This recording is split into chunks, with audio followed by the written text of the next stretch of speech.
Eu já trabalho, mas quero estudar. Se tenho filhos, cuido do meu lar. E estudar onde quiser, quando puder. No PC, tablet ou celular. Moro longe, quero me formar. A hora que eu tenho é depois de almoçar. Praticidade tem o nome, polos em todo o país. Online posso me formar. EAD, Unicesumar tem qualidade de ensino pra você criar. EAD, Unicesumar, você escolhe a hora que quer estudar. EAD, Unicesumar em cada canto do Brasil, porque melhor não há. EAD, Unicesumar, do meu jeito, no meu tempo, em qualquer lugar.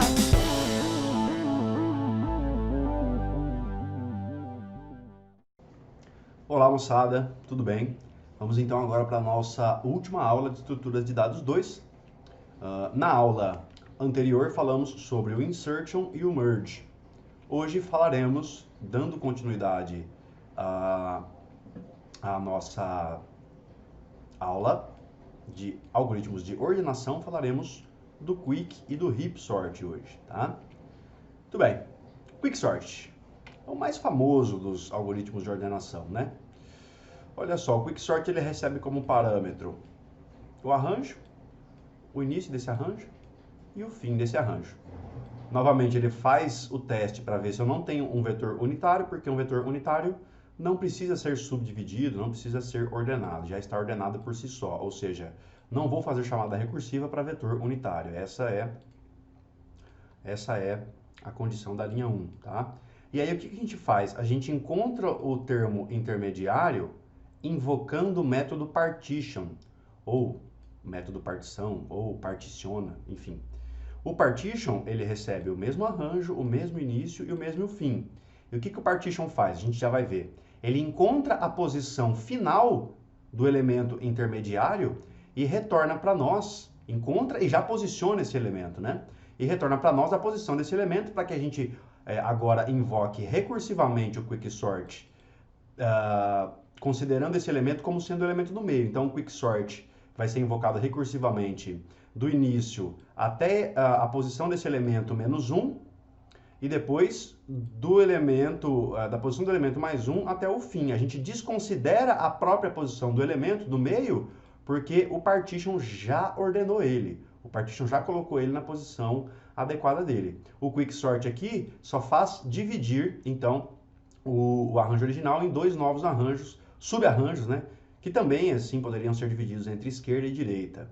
Então, o grande lance aqui é o método partition. O que é que o partition faz para encontrar essa posição intermediária e já ordenar esse elemento que estava no meio aí, né? O partition ele faz o seguinte, ó. Ele, de novo, né? Recebe o arranjo, o início e o fim desse arranjo. E aí ele elege um elemento que a gente chama de elemento pivô. O elemento pivô, o que é que ele faz, tá?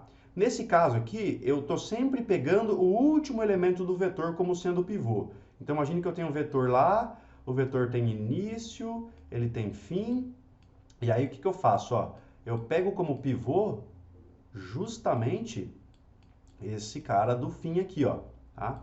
Que é o início, que é o fim do vetor, beleza? E aí o que eu faço? Ó, eu crio uma variável i, começando do início menos 1. E aí o que eu faço? J começando do início, então deixa eu só apagar ali porque eu fiz a variável i como sendo início, agora recapitulando, olha só. O pivô é o cara que está na última posição, aqui eu tenho uma variável i e aqui eu tenho uma variável j, que controla os índices do vetor. E aí o que vai acontecer, gente? Ó, o j vai do início até a penúltima posição aqui, ó, tá?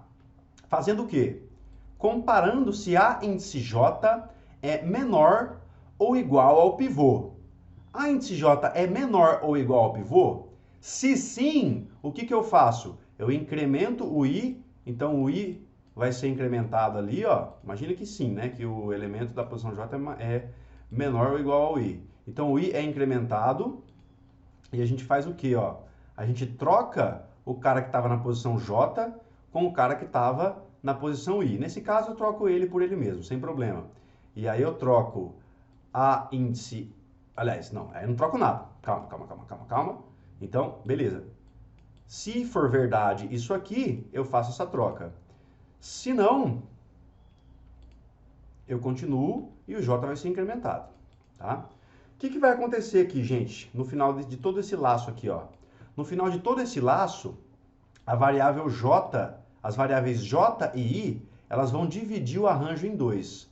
Então vai acontecer que o J, ele vai até o final, tá? O J, ele vai até o final, e o I, vez sim, vez não, ele vai ser incrementado. Quando que o I vai ser incrementado? Só quando o A índice J for menor do que o pivô. E quando isso for verdade, eu incremento o I e troco o A índice J com o A índice I. Então, de fato, o que vai acontecer aqui no Quick? O I vai estar apontando para uma posição intermediária dentro do vetor, de forma que todos os elementos que estão de I para trás são menores ou iguais ao pivô. Ok? São menores ou iguais ao pivô. E os que estão de I até J são maiores do que o pivô. De forma que a posição na qual o pivô se encontra, na verdade vai ser I mais 1, né? Vai ser I mais 1. Eita. Deixa eu só corrigir ali. Então, o I marca a posição na qual até o I temos os elementos menores do que o pivô. Aqui na posição I mais 1, nós teríamos que colocar o próprio pivô. E da posição I mais 1 em diante, ficam todos os elementos maiores do que o pivô, tá? Então, o que eu faço no final? Ó, eu encontro a posição onde o pivô tem que ser inserido, insiro ele, né, o pivô lá sendo inserido, ó, na posição final dele. E aí eu retorno à posição do pivô, de formas que o pivô, no fim das contas, ó, eu vou ter a seguinte configuração, ó, eu vou ter o vetorzão lá, o pivô na sua posição já ordenada final, o pivô não sai daqui mais. Aqui eu tenho elementos menores do que o pivô, menores ou iguais, e aqui eu tenho elementos que são maiores do que o pivô. Então perceba que agora eu só tenho que ordenar essa porção separadamente dessa, e aí eu vou encontrando posições de pivôs ali, onde o arranjo vai sendo novamente dividido em dois, até que os pivôs vão sendo encaixados em suas posições, e as chamadas recursivas vão dividindo, até que eu não consigo dividir mais, e o vetor está completamente ordenado. É isso que o Quicksort faz, beleza? Se a gente vier aqui, ó, e ver o código do Quick, vamos lá, encontrar o Quick. Olha o Quick que ele faz, ó. Ele faz justamente isso. Ele encontra a posição do início, a posição do fim, e aí essa quantidade aqui é o nosso cálculo de iterações, lá para ver se o nosso arranjo, aliás, se o nosso método de ordenação está levando um tempo suficientemente legal ou não, né? Mas o que eu faço aqui, ó? Esse if aqui, enquanto right maior do que left, o que significa isso? Significa que eu estou fazendo essa comparação similar aqui, ó. Eu tenho um arranjo de tamanho maior ou igual a 1, maior do que 1, na verdade. Se sim, aí eu posso tentar particionar esse arranjo e invocar recursivamente o Quicksort para metade da esquerda e para metade da direita, né, ó. Vetor na esquerda até a posição do pivô menos 1, e depois vetor da posição do pivô mais 1 até o fim do arranjo lá na direita, beleza? E o particiona, olha só o que ele faz. O particiona, ele tem o I começando no início do arranjo menos 1 lá, ele tem o J começando em I mais 1, enquanto o J não chegar ao fim do arranjo, eu vou incrementando o J. E aí o que eu faço? Eu vejo se o vetor na posição J é menor do que o vetor na posição da direita, da esquerda, perdão, ou seja, que o vetor na posição, entre aspas, I, tá? É mais ou menos o que eu estava fazendo aqui, ó.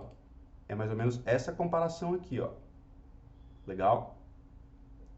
E aí, o que eu faço? Se isso aqui é verdade, significa que eu tenho que jogar o elemento da posição I, aliás, jogar o elemento da posição J para a posição I, que é fazer o quê? É pegar um elemento que é maior do que o pivô e jogar ele para uma posição onde ele seria menor ou igual do que o pivô. E, por consequência, o cara que é maior tem que ser jogado para a posição posterior ao pivô lá, né? O que eu estou fazendo aqui, então? Nesse for aqui, ó, eu estou vamos no rascunho lá. Naquele for ali, eu estou executando esses comandos aqui, que vão da linha 3 até a linha 6. É como se eu estivesse encontrando a posição I, na qual os elementos são menores do que o pivô, e depois de I, os elementos são maiores do que o pivô, até que o J chega ao final lá, tá? E o nosso pivô, quem que está sendo aqui, gente? Ó, aqui a gente comparava sempre com o mesmo pivô que começava do fim, tá? Mas o pivô aqui do código do professor Rogério, ele considera que o pivô, na verdade, é um elemento qualquer variável aqui, tá? A cada nova iteração eu tenho um novo pivô. A cada nova iteração deste carinha aqui. Beleza? Porque, ó, o I, ele é incrementado. Na verdade, perdão, gente. Na verdade, o pivô aqui, ó, ele tá pegando sempre o pivô no início. Tá pegando o pivô do início, nesse caso aqui, ó. Beleza? Então, vamos executar esse código-fonte do Quick. Executando o código-fonte do Quick para um vetor aqui genérico. Um vetor genérico. Bom, se eu mandar ordenar pelo Quick, quantas iterações? Deu 15. Vamos criar mais um vetor genérico aqui, ó. Outro vetor, ordenando com o Quick, agora deu 11. Outro vetor, 11. Outro vetor, 15. Outro vetor, 13. Então, olha só, se eu agora tentar fazer uma lista criada manualmente, vetor parcialmente ordenado, ou não, totalmente ordenado, de maneira crescente, em ordem crescente aqui, ó. Se eu tentar ordenar com o Quick, 19 iterações, ó, já é um pouco pior do que o que a gente tinha nos casos intermediários, ó. Se eu tentar de novo ordenar o vetor já ordenado com o Quick, ó, 19. Ó, com vetores aleatórios, usando o Quick, ó, 13, 13, 13, 13 de novo, 15 agora, 15, 15, 13, chegamos a ter 11, né, em execuções anteriores. Eu queria ter 11 de novo aqui, mas não deu. Bom, fato é, vetor parcialmente ordenado, ó, ele fica pior na ordenação. Ó. Se a gente, de novo, vamos montar o vetor agora, parcialmente ordenado. Vamos lá. Eu tenho aqui 2, 1, eu tenho depois 4 e 3, depois 5, 6, 7, 8, e aqui eu vou ter o 10 e o 9. Ó, um vetor parcialmente ordenado. Parcialmente ordenado. Se eu chamar o Quick, 15 iterações, então não está tendo muito problema. Agora, se eu tentar fazer um vetor inversamente ordenado, ó, ordenado em ordem decrescente. Então, 9, 8, 7, 6, 5, 4, 3, 2, 1. Está lá o nosso vetor ordenado em ordem decrescente. Se eu tentar ordenar pelo Quick, ó, de novo ele cai num caso ruim. Ó, ele ordena com 19 iterações. Então, o Quick, nessa forma na qual ele pega ou o arranjo ou o elemento do início, ou ele pega o aqui nós estamos pegando o elemento do início, né, gente, ó. O elemento da esquerda é o elemento do início, como sendo o nosso pivô aqui, ó, tá? O que nós estamos tendo aqui no pseudocódigo? Aqui nós pegamos o cara do fim, como sendo o pivô. Independente se é início ou fim, quando o arranjo está parcialmente ordenado, seja em ordem crescente ou decrescente, nós caímos num caso, no pior caso do Quick. O Quicksort, ele é muito bom no melhor caso e no caso médio, onde ele leva n log de n comparações para ordenar o arranjo.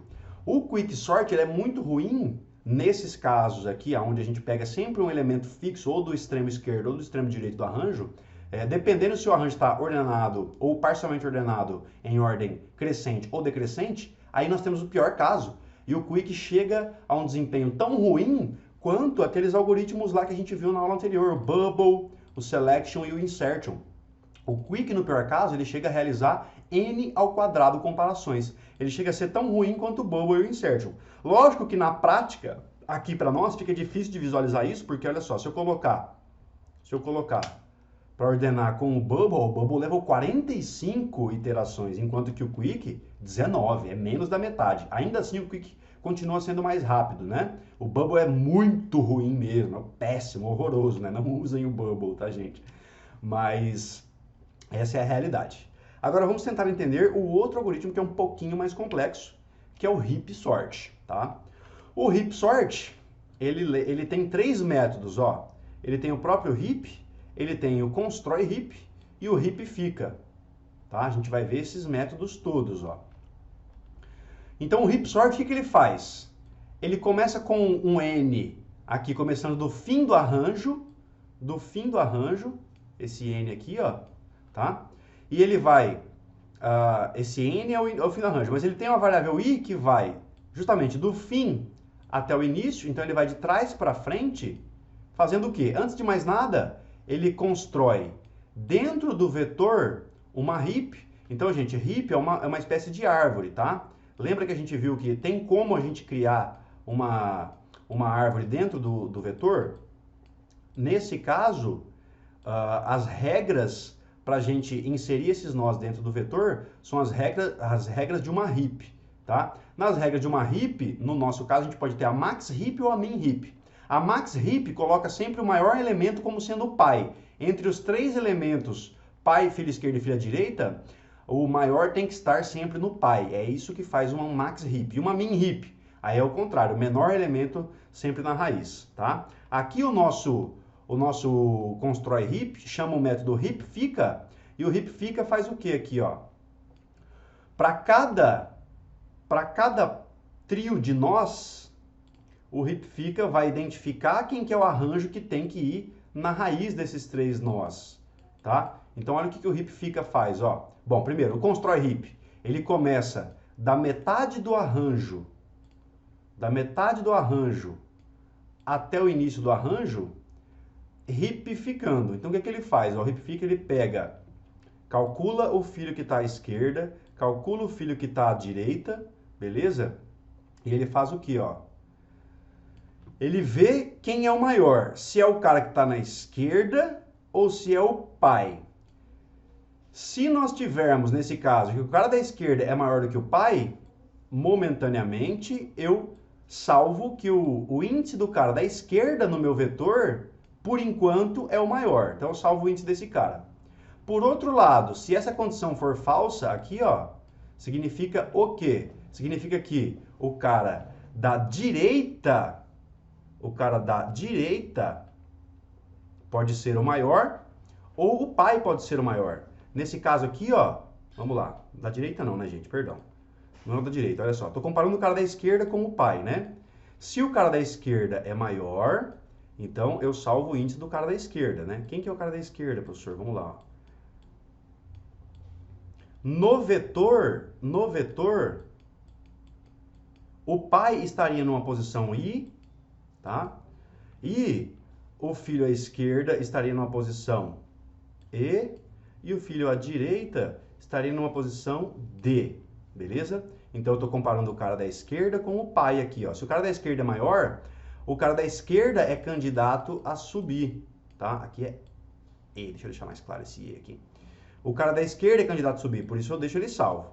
Por outro lado, se o cara da esquerda não é maior do que o pai, então ou o pai é igual, e aí continua sendo o pai na raiz, ou o pai é maior, e aí continua sendo o pai que fica na raiz lá, né? Isso aqui não seria verdade se o senão for executado.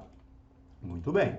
Então a gente acabou de comparar o pai com os elementos da esquerda. E aí eu achei o maior candidato. Entre o da esquerda e o pai, eu tenho na variável maior, depois de executar todas essas linhas que vão aqui de 3, da linha 3 até a linha 6, eu vou ter na variável maior o índice de quem é maior, se é o pai ou da esquerda. E agora eu tenho que comparar esse candidato a maior com o da direita, porque se o da direita for maior do que os 2 candidatos anteriores, então é o da direita que sobe, né? Então o que a gente faz aqui? A gente pega esse maior, esse cara que está na posição do candidato a maior e compara com o da direita, porque se o da direita for maior do que o maior que nós temos até então, é o da direita que é o maior entre os 3 e é o da direita que sobe. Caso contrário, isso aqui não vai ser executado e eu já tenho o maior que eu descobri anteriormente lá, tá? E aí o que eu faço? Se o maior é diferente de I, ou seja, se o maior é diferente do pai, o maior é ou da esquerda ou da direita. E aí eu tenho que fazer o quê? só apagando aqui um pouco, eu tenho que fazer o quê? Se o maior for o da esquerda ou da direita? Eu tenho que trocar o pai com esse maior, beleza? Feito isso, quando eu troco o pai, imagine então que o da direita é que é maior. Eu troco o cara da direita com o pai, tá? Então agora aqui eu tenho um cara maior de todos e aqui uns dois carinhas menores. Só que quando eu faço essa troca aqui, se o filho da direita tinha filhos lá e esse cara da direita aqui tinha filhos que são maiores do que ele, eu tenho que agora corrigir essa subárvore aqui, ó. Então eu chamo o método ripifica recursivamente de novo para tentar corrigir esse cara aqui. Isso aqui, gente, está tudo sendo explicado, tintim por tintim, lá na aula conceitual de vocês, tá? E também no livro a gente explica isso aqui tintim por tintim. Bom, falei tudo isso para quê, gente? Para mostrar para vocês que o método constrói heap, ele cria uma heap dentro de um vetor, aonde sempre na minha árvore os elementos que são pais, os pais são sempre maiores do que os filhos, tá? E aí, como é que eu posso brincar aqui, ó? Eu posso fazer simplesmente o quê? Eu vou ter, na verdade, a noção de que o elemento que está na raiz, portanto, se eu tenho uma árvore e um vetor, a raiz sempre está na posição 0, né? E se a minha árvore ela é uma heap, eu tenho o maior elemento de todos na raiz. Então, o que eu fiz? Eu construí uma heap onde sempre o maior elemento de todos está na raiz. Agora que eu sei disso, o que eu posso fazer? Ó? Eu vou pegar o cara que está na raiz e vou colocar ele numa posição ordenada. A posição I é a posição ordenada, tá? Então, eu vou agora de trás para frente no meu arranjo aqui, ó. O meu I, ó, começa em N, então o I começa aqui e ele vai de trás para frente, colocando o elemento da raiz, que é o maior, sempre ao final lá, ó. Então eu tinha um elemento aqui na raiz que era o maiorzão, ele foi lá para o fim, não é isso? Eu estou ordenando de forma crescente, o maior tem que estar lá no final. Feito isso, o I decrementou. O I decrementou, e aí o que eu fiz, ó? Eu decrementei também o N, de formas que eu tenho aqui um N que controla a posição já ordenada do arranjo. No final, eu tenho um arranjo quase ordenado. No início, eu tenho a heap, tá? O que eu faço então? Como eu troquei o elemento da última posição com o elemento da raiz, eu estraguei a minha heap. A minha heap agora, ela tem um elemento muito pequeno aqui. O que eu tenho que fazer? Eu tenho que rearranjar a heap, corrigindo a heap nova, fazendo com que, de novo, eu tenha lá na raiz um novo elemento maior. Um novo maior elemento desconsiderando aquele que a gente já colocou no final. Tá? Isso eu controlo a partir da variável n. A variável n já controla para mim que eu não tenho mais que mexer naquele cara lá. E o i, por sua vez, também me ajuda a fazer isso. Então eu pego um novo maior elemento da raiz e jogo para a nova posição i. O i decrementa, o n também. E aí eu tento ripificar o que sobrou.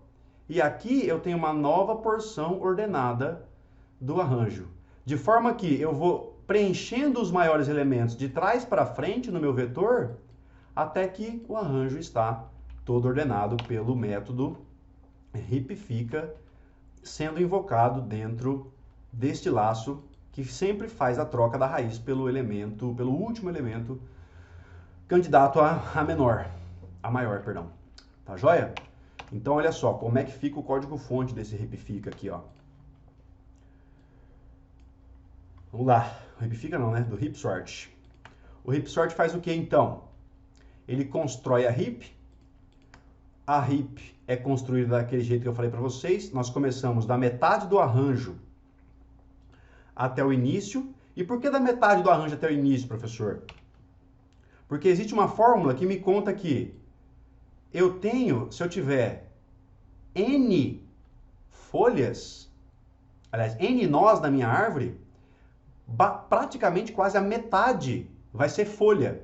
E se eu tenho metade dos nós sendo folha, eu não preciso repificar uma folha. A folha já tem o maior elemento na raiz, né? A folha não tem filhos. Então eu não preciso executar todo esse método aqui, ó, tá? No constrói heap eu não preciso disso. Portanto, eu vou pegar e ripificar só o que está da metade para cima. no arranjo, corresponderia a dizer que essa parte da metade aqui estaria do arranjo para trás, no meio do arranjo para trás. Todo o que vem depois do meio do arranjo seria numa folha. Eu não preciso ripificar isso, beleza?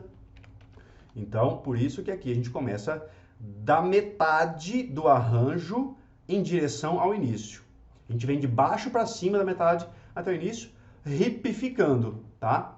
E aí eu construo, depois de ter invocado esse método aqui, eu já construí para o meu hip sort. Cadê o hip sort aqui? Perdi o hip sort, gente. Vamos lá. Então o constrói hip, ele vai ter construído a hip dentro de um arranjo, e eu tenho certeza que o primeiro elemento do arranjo, que é a raiz da hip, é o maior de todos os elementos.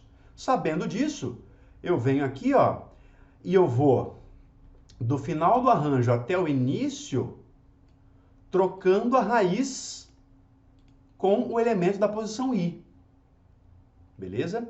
E aí eu decremento o N, porque o N me conta, o N me mostra qual é a porção do vetor que ainda é hip e qual é a porção do vetor que já está ordenada. O N faz esse controle para mim, porque quando eu for invocar o hipifica, eu tenho que hipificar só a parte do vetor que é hip ainda.